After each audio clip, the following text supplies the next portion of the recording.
नमस्कार साथियों, एक बार फिर से स्वागत है आप सभी का लोधाजी क्लासेस के बीए प्लेटफॉर्म पर।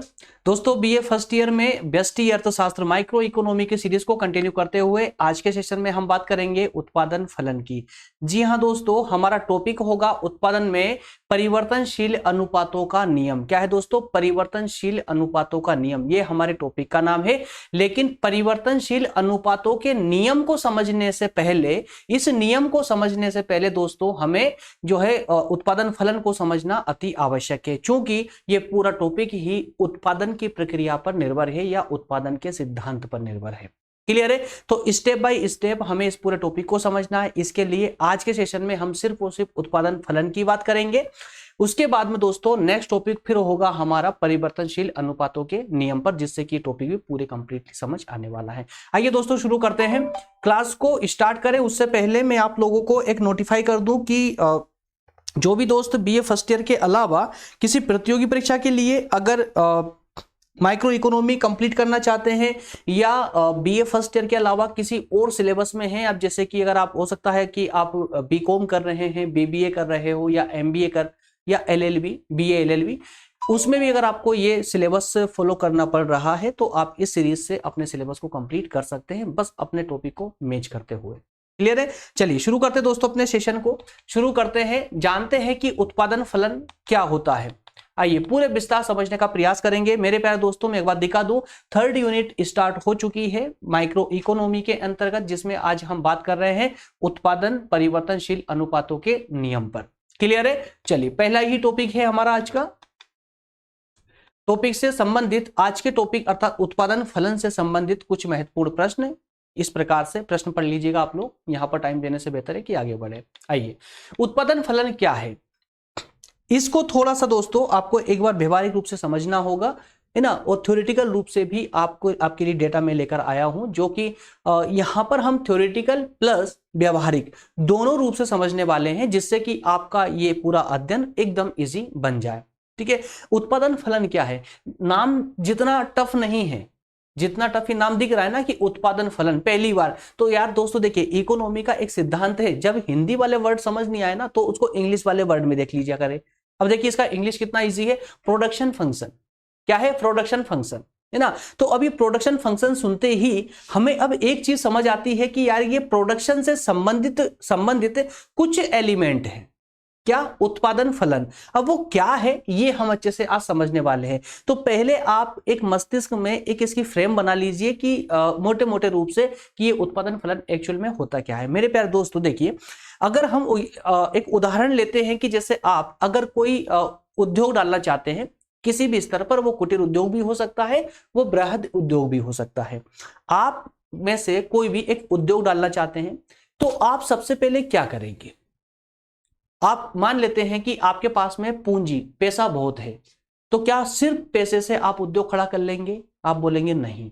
तो पैसों के अलावा भी आपको और भी कुछ साधन चाहिए, और वो क्या चाहिए? जैसे कि भूमि चाहिए जहां पर आप उद्योग जो है सेटल करना चाहते हैं, है ना। इसके अलावा आपके पास में श्रमिक भी चाहिए, आपको श्रमिक भी चाहिए उद्योग में काम करने के लिए।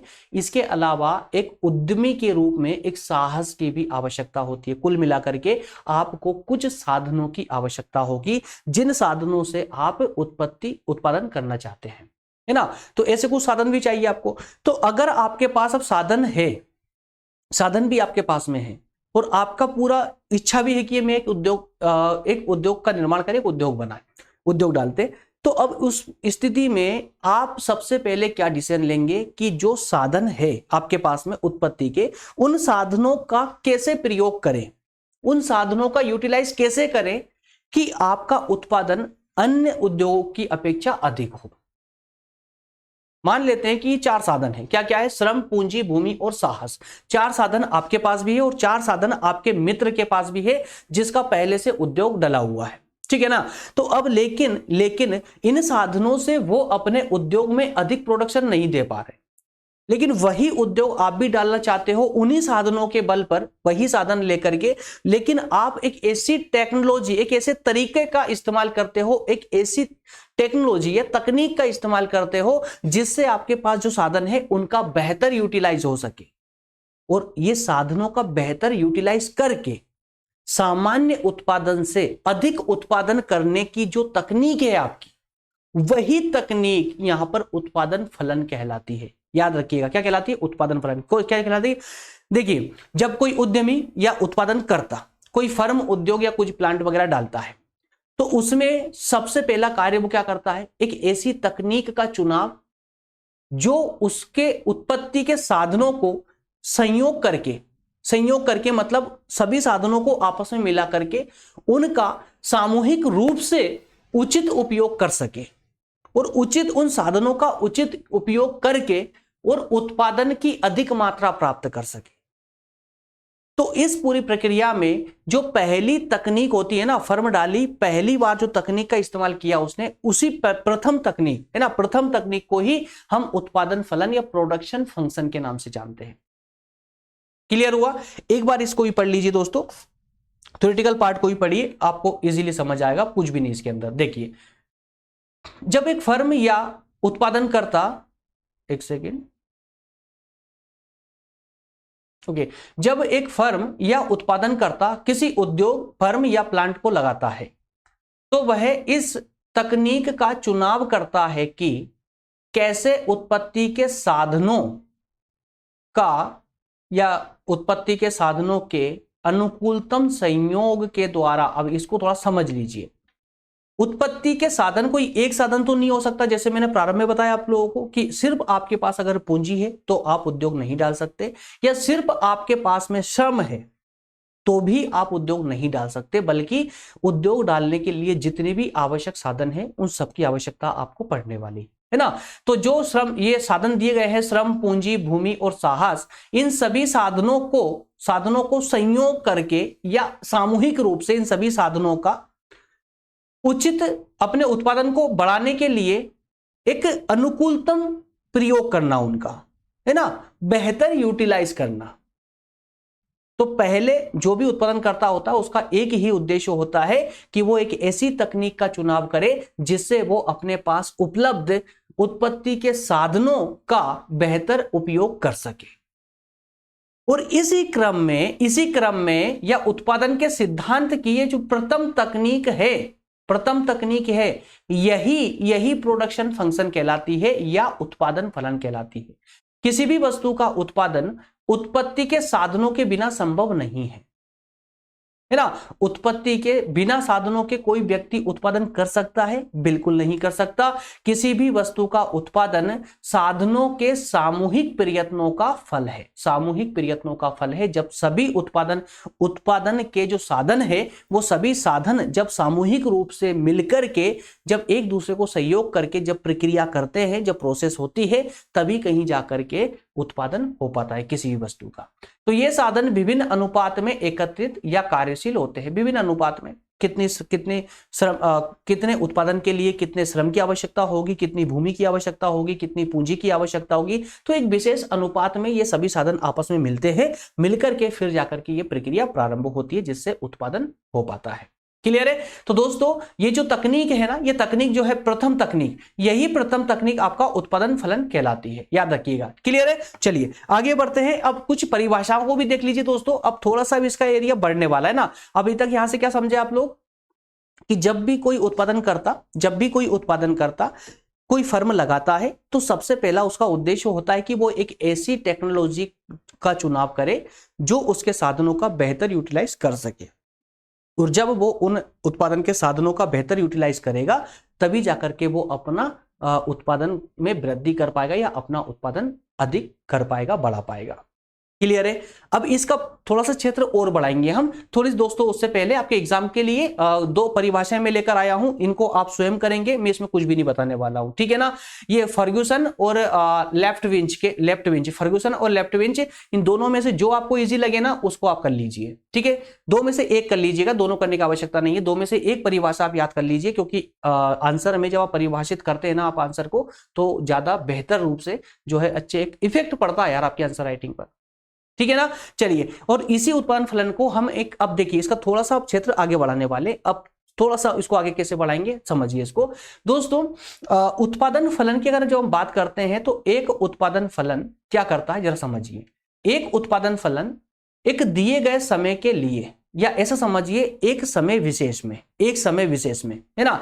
तो उत्पादन फलन दिए गए समय में उत्पत्ति के साधनों, उत्पत्ति के साधनों कौन कौन साधन थे? भूमि, श्रम, है ना, भूमि, श्रम, पूंजी और साहस।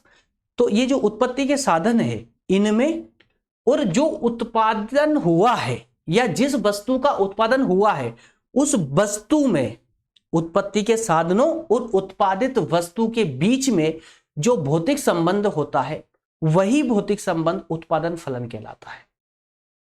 कितने साधनों का प्रयोग किया जिससे कितना उत्पादन हुआ, है ना, उतने ही साधनों का प्रयोग करके क्या हम अधिक उत्पादन कर पाए या कम उत्पादन कर पाए, या किस प्रकार की प्रोसेस हमारी रही है कुल मिलाकर। क्योंकि उत्पत्ति के साधन लगभग सभी के पास वही होते हैं, बस एकमात्र तकनीक होती है जिसे हम टेक्नोलॉजी कहते हैं। सिर्फ वो टेक्नोलॉजी होती है कि उस टेक्नोलॉजी के माध्यम से कोई व्यक्ति उन साधनों को कितना अच्छे से प्रयोग करता है, कोई ठीक से नहीं कर पाता तो वो लॉस में जाता है ना। तो यहां पर यही कहा गया है कि उत्पादन फलन क्या है कि उत्पत्ति के साधनों और उत्पादन के बीच में जो संबंध होता है वही संबंध यहां एक उत्पादन फलन कहलाता है। क्लियर है? चलिए अब आगे बढ़ते हैं दोस्तों। अब आपकी आंसर राइटिंग के लिए थोड़ा सा इसमें मैंने कुछ चेंजेस किया है ना, थोड़ा सा इसको आंसर राइटिंग के लिए विशेष रूप से आपकी जब ऐसे शब्द जब आप आंसर राइटिंग में लिखते हैं ना, है ना, तो एग्जामिनर पे कॉपी चेक करने वाले पे ना एक पॉजिटिव बहुत बेहतरीन इफेक्ट पड़ता है, और फिर वो सोचने पे मजबूर हो जाता है, नंबर देने पर मजबूर हो जाता है, उसकी सोच तो वही खत्म हो जाती है। ऐसे शब्दों का थोड़ा इस्तेमाल करें अपनी आंसर राइटिंग में, है ना। व्यवहारिक जो लिखते हो ना आप वो तो ठीक है, इसके अलावा थोड़ा थ्योरेटिकल भी बनाइए, प्रोफेशनल भी बनाइए उसको, है ना। देखिए यहां पर गणितीय रूप इसका देखे हम, उत्पादन फलन का अगर गणितीय रूप देखे तो इसको मैथ्स में भी फिट किया जा सकता है। कैसे? देखिए यहां पर एक्स हमने लिया है, एक्स हमने लिया है, किस रूप में लिया है एक्स दोस्तों? एक्स लिया है उत्पादन के रूप में। किस रूप में? उत्पादन के रूप में ना। एक्स को आप उत्पादन मान लीजिए, कितना उत्पादन होता है? तो उत्पादन is equal to F for फलन, है ना, फलन। और जो अंदर ब्रैकेट में दिख रहा है आपको एबीसीडी, ये एबीसीडी, ये 4 ए बी सी डी 4 लिए ना, इन चारों वो साधनों को मान लीजिए आप, उत्पादन के साधन मान लीजिए। तो उत्पादन इज इक्वल टू फलन इनटू उत्पादन के साधन। जब उत्पादन के साधन फलन के साथ प्रक्रिया करेंगे, मल्टीप्लाई होकर के जब आपस में प्रक्रिया करेंगे तो क्या होगा? उत्पादन होगा, जो कि एक्स के बराबर होगा। क्लियर है ना? तो यहां पर देखिए मैं लिखा हुआ भी है कि एक्स फर्म का उत्पादन है और एबीसीडी क्या है दोस्तों? उत्पत्ति के साधन है। और जब ये फलन के साथ प्रक्रिया करेंगे, प्रोसेस करेंगे, तो ये एक उत्पादन, एक वस्तु का निर्माण करेंगे जो कि एक्स के बराबर होगी। एक्स क्या है? उत्पादन है आपका। क्लियर है? तो किसी भी फर्म का उत्पादन फलन, किसी भी फर्म का उत्पादन फलन उसकी उत्पादन तकनीक पर आधारित होता है। किस पर निर्भर करता है? उत्पादन करने की तकनीक पर, कि कौन उद्योगपति किस तकनीक का इस्तेमाल कर रहा है, बेहतर है ना या फिर कमजोर, है ना, दोनों ही मायने में महत्व होता है इसका। तो उत्पादन फलन क्या है दोस्तों? इस नजरिए से ये एक कोई आर्थिक प्रक्रिया नहीं है, बल्कि क्या है? तकनीकी प्रक्रिया है। अगर हम समस्या की बात करें तो अगर कोई व्यक्ति कम उत्पादन कर रहा है उन्हीं साधनों का प्रयोग करके, अगर कोई व्यक्ति कम उत्पादन कर रहा है तो ये उसकी आर्थिक प्रॉब्लम नहीं है, ये उसकी तकनीकी प्रॉब्लम है। क्यों तकनीकी प्रॉब्लम है? क्योंकि वो अपने साधनों का अच्छे से यूटिलाइज नहीं कर पा रहा है ना। और वहीं पर उन्हीं साधनों का प्रयोग करके कोई दूसरा व्यक्ति उससे डबल जो है वस्तु का उत्पादन कर रहा है। तो क्यों कर पा रहा है वो? क्योंकि वो उन्हीं साधनों के प्रयोग से एक अच्छी तकनीकी का इस्तेमाल करके बेहतर प्रोडक्शन दे रहा है, वो ज्यादा उत्पादन कर रहा है ना। तो एक उद्योग या फर्म उस उत्पादन तकनीक को अपनाएगी जिसकी सहायता से वह अपने पास उपलब्ध साधनों का पूर्ण उपयोग कर सके और अपने उत्पादन में वृद्धि कर सके। मेरे ख्याल से क्लियर होगा दोस्तों। ये दो कंडीशन मैंने दी हुई है यहां पर कि उत्पादन फलन की मान्यताएं क्या है, मतलब क्या आवश्यक है, कि क्या महत्वपूर्ण होते हुए क्या निश्चित है इसके अंदर, है ना, कि उत्पादन फलन में क्या हमेशा होता है। तो उत्पादन फलन में दो बातें आप लोग याद रखेंगे। क्या याद रखेंगे? मैं नोट करवा देता हूं आप लोगों को। दो बातें आप हमेशा याद रखेंगे उत्पादन फलन के अंतर्गत दोस्तों। एक तो ये कि जिस तकनीक का, टेक्नोलॉजी का इस्तेमाल किया जाता है, क्योंकि वो एक समय विशेष में किया जाता है उसका इस्तेमाल, है ना, तो वो तकनीकी ज्ञान जो होता है ना वो स्थिर होता है। क्या होता है? स्थिर होता है। जिस तकनीकी ज्ञान का वह उत्पादन करता, इस्तेमाल करता है, वो कैसा होता है दोस्तों? स्थिर होता है। कैसा होता है? स्थिर होता है। वो उस समय के साथ उसमें परिवर्तन नहीं होगा। पहली बात। दूसरा है कि एक फर्म के दिए गए लागत व्यय के अंतर्गत समय विशेष में उस उत्पादन तकनीक का चुनाव करेगी। मतलब कोई भी उत्पादन करता होगा तो वो अपनी परिस्थिति के अनुसार उस तकनीकी का इस्तेमाल करेगा जो उसकी परिस्थितियों के अनुसार उसके अनुकूल हो, जो उसको सुटेबल होगी, है ना, और जो उसको ज्यादा बेहतर लगेगी या जिसमें वह कुशल होगा, अधिक कुशल होगा। क्लियर है? ये दो बातें आपको विशेष रूप से याद रखनी है। अब आगे बढ़ते हैं दोस्तों, बात करते हैं कि उत्पादन फलन की विशेषताएं। उत्पादन फलन की विशेषताएं क्या है? कुछ भी विशेषताएं 5 पॉइंट मैंने इसमें आप लोगों के लिए लेकर आया हूं। सिंपल से है, एकदम इजी है। कुछ विशेष डाटा में रख ही नहीं पा रहा था ना यार, क्योंकि जो आपको हेडिंग दी ना उस हेडिंग में सब कुछ समझ आ गया। देखिए पहली हेडिंग क्या है? उत्पादन फलन एक तकनीकी धारणा है। क्या है? उत्पादन फलन एक तकनीकी धारणा है। ये तो हम शुरू से ही पढ़ते आ रहे हैं। यह तकनीकी कि जिस तकनीकी का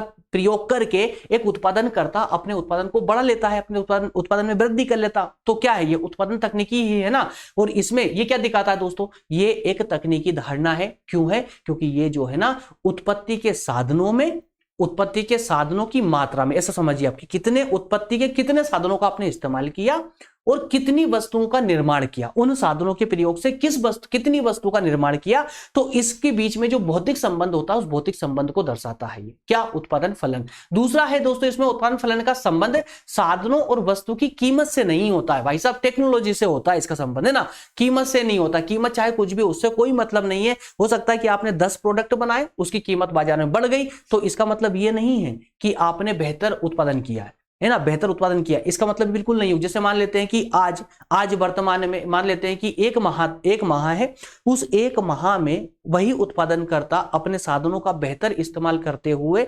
100 वस्तु का निर्माण करता है, 100 वस्तुएं बनाता है, ठीक है ना। और वो वस्तुएं बिकती है, एक वस्तु 100 रुपए में बिक रही है। मान लेते हैं 100 वस्तुओं का निर्माण किया और एक वस्तु की कीमत 100 रुपए है, ये मान लिया हमने। अगले महीने में वो मात्र 50 वस्तुओं का ही निर्माण कर पाता है, 50 वस्तु का ही निर्माण कर पाता है।